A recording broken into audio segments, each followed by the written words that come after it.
It had been a while since Eddie, my father-in-law, moved into a retirement community. One night, Jimmy, my husband, spoke up, which was rare. If we don't have to take care of Dad anymore, you're useless to me. I'm leaving. Ah, so that's what this is about. You want a divorce? Jimmy nods silently. I had been putting up with Jimmy's terrible behavior ever since he blamed our infertility on me. I decided to accept the divorce. I'll give you all the money we've saved together for your poor self. With that, Jimmy left and moved back to his parents' home. After the divorce was finalized, I got a call from my ex-husband Jimmy. You were planning to set me up, weren't you?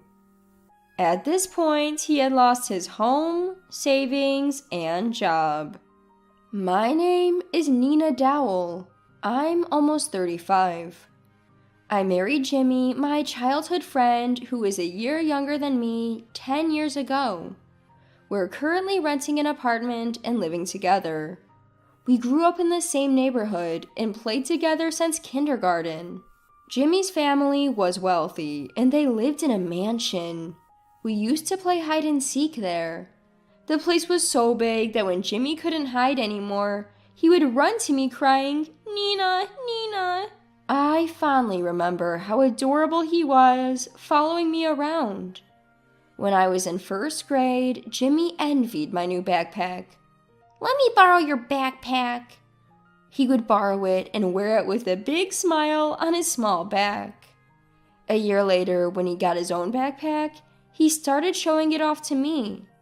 I thought that was cute too. Jimmy outgrew me in height when I was in fourth grade. By then, he had become a basketball player and was good at academics. I used to get presents and cards from him every Valentine's Day. Around that time, I started getting jealous of the girls around Jimmy. I didn't realize it then, but now I know it was love. My first love. Years passed, and when Jimmy and I were in high school, he suddenly confessed his feelings. We started dating. After graduating from college and working for about 2 years, we decided to get married. Looking back, I've known Jimmy for a long time. My mother-in-law had already passed away, and my father-in-law was living alone in a big house. I would visit Jimmy's family home a few times a week to keep Eddie company and help him with chores. I often helped with shopping in the evenings. Eddie had always treated me like a daughter since I was little. I was fond of him and called him Eddie as if he were another father to me. I never thought he would actually become like another father to me. We both worked and had a joint bank account to save money for when we had kids. That said, I was worried because we couldn't have children. I'm already 35, which is generally considered an age for high-risk pregnancy. You're getting older. Maybe it's time to give up on having kids? Lately, Jimmy has been blaming my age for our inability to have children, and he's become disinterested in trying. Despite being hurt by his words, I still wanted a child with the man I love. I wished he would at least accompany me to medical checkups and be as informed about it as I am. Go to the hospital yourself. I'm busy with work. When did my husband become like this? Is it since he started working and coming home tired every day? He's become cold towards me. Jimmy is a salesman, so maybe he's stressed from work. I try to make home a relaxing place for him, but it doesn't seem to resonate. As March was coming to an end and Easter was approaching, I asked Jimmy, "Where are we going for Easter this year?" He simply said, "I have to work," and went to his room. Since Jimmy would be away for work, I decided to visit both my parents and Jimmy's parents. My parents and my brother lived together happily. Because my brother stays with them, I only visit a few times a year, but they always welcome me warmly. "I'm home." "Welcome back. Good to see you." I decided to confide in my mom about our struggles to conceive. She gently held my hand and told me, "Don't rush." Her words lightened my heart a bit. Thanks, Mom. Time flew by as I relaxed at my parents' house. It was already evening and I had to go home to prepare dinner. I'm leaving now. Come back anytime. Home is always warm. I returned home feeling fulfilled and waited for Jimmy. He came home around 7 p.m., but he had already eaten dinner and went straight to his room. I ate a hamburger alone and put Jimmy's portion in the fridge. I was so happy during the day, but now I feel like crying. I wondered where I went wrong, but couldn't figure it out. Did I ever neglect Jimmy? Did I ever say something cold to him? Thinking negatively is a bad habit, so I decided to go to bed early. When I woke up the next morning, Jimmy had already left. I hadn't heard he would leave so early, so I couldn't see him off. The hamburger from last night was gone. He must have eaten it this morning. The empty plate was left in the kitchen. I've been telling myself that Jimmy is tired from work, but I work too, and I'm starting to feel like I can't take it anymore. Since it's my day off, I headed to Jimmy's parents' house in the morning. Welcome! Eddie greeted me warmly. Are you about to have breakfast? He hadn't eaten yet, so while Eddie prepared some bread and coffee, I made scrambled eggs and cooked bacon. I was worried that I might be intruding so early in the morning, but Eddie smiled and said, "Thank you, it's delicious." It's been a while since someone complimented my cooking, and it feels really good. Jimmy used to enjoy my cooking, but he hasn't said anything like that in years. I'm glad you like it, Eddie. Since I could spend my day off at Eddie's, we chatted and watched TV until the evening. We even got excited talking about a TV show we both like. You like that show too, Nina? Eddie and I have quite similar tastes. I decided to prepare not just lunch and dinner, but also some meals for Eddie to keep. Thank you so much for doing all this, he said multiple times as he saw me off, warming my heart. On my way home, I saw something shocking. Jimmy was coming out of an arcade, dressed in a suit. Maybe he finished work early because of Easter and stopped by. That thought crossed my mind, but I couldn't shake off my unease. The next morning, I decided to follow him to see where he was going. I felt guilty for doubting Jimmy and thought about turning back several times, but he ended up going to the same arcade as yesterday. Jimmy is lying to me. The realization hurt. When he came home that night, I confronted him about what I'd seen. Were you really at work? Please be honest. I tried to ask as gently as possible, but Jimmy didn't apologize. Instead, he raised his voice. We used to have some money to spend freely, but now we don't because we're saving for the future. But that's for our future children. At your age, you can't have kids anymore. I want to stop saving and enjoy the present. His words left me stunned, a mix of surprise and sadness.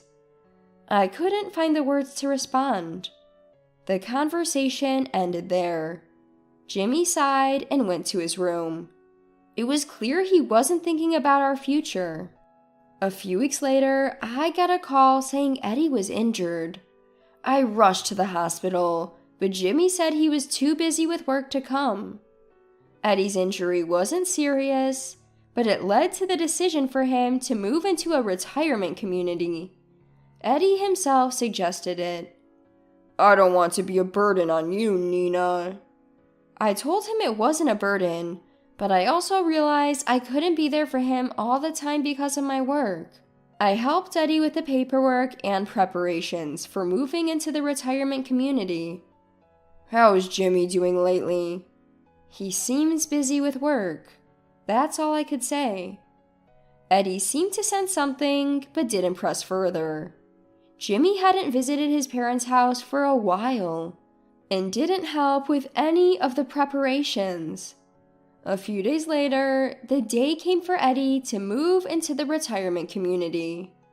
I accompanied Eddie to the retirement community early in the morning. It was already hot outside, and I was sweating after just a short walk. Jimmy was off work today, but he said, "You going alone is enough," and left for somewhere else. "Nina, you've been a real help. Thank you." "I'll visit you again on my next day off." Eddie smiled warmly at me. One evening, after some time had passed since Eddie moved to the retirement community, Jimmy surprisingly initiated a conversation. "So, now that Dad's in the retirement community, you don't have to take care of him anymore, right?" I tilted my head, not understanding what Jimmy was getting at. Jimmy continued, serious-faced. "You're unnecessary. I'm leaving this house." "Ah, I see.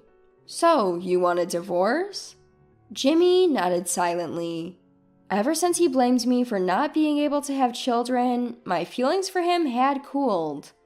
I easily accepted the divorce. We started discussing property division, including our shared bank account. I'm not good at these kinds of conversations, but they're unavoidable.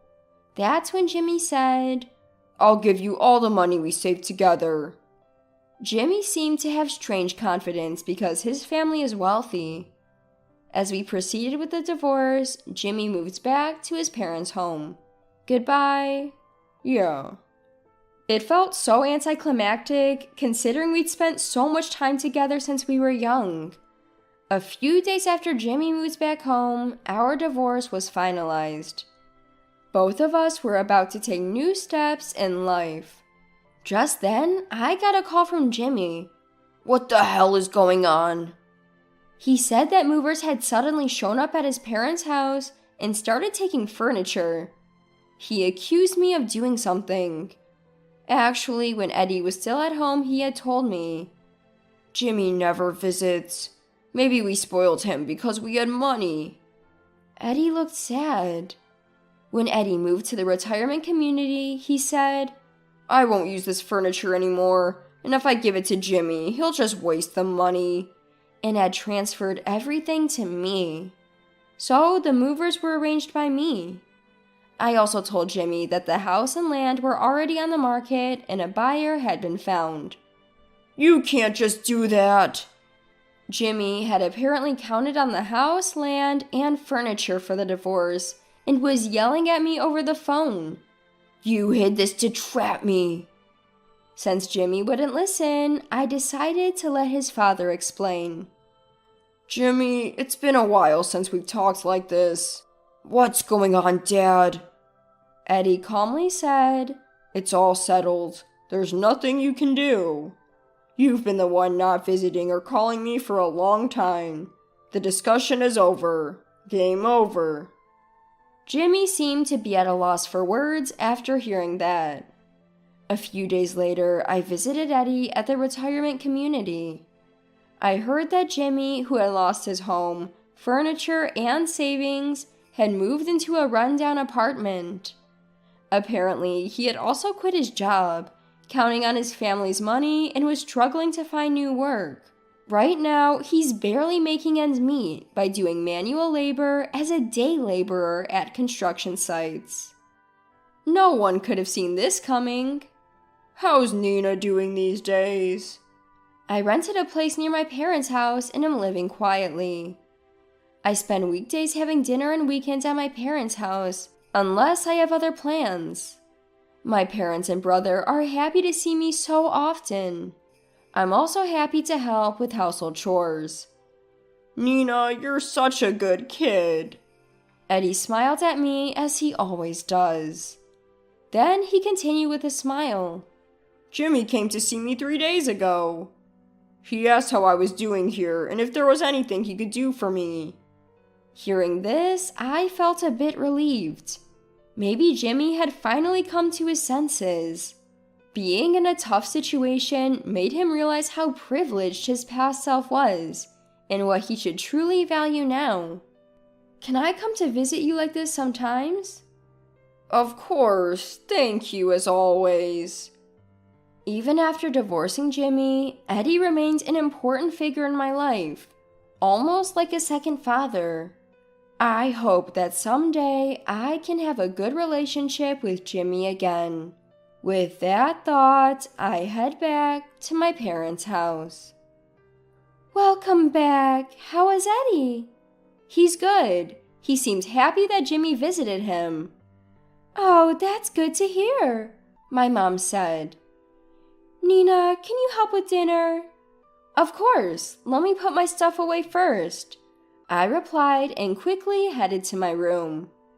I want to protect what's important to me and continue living in this peaceful life.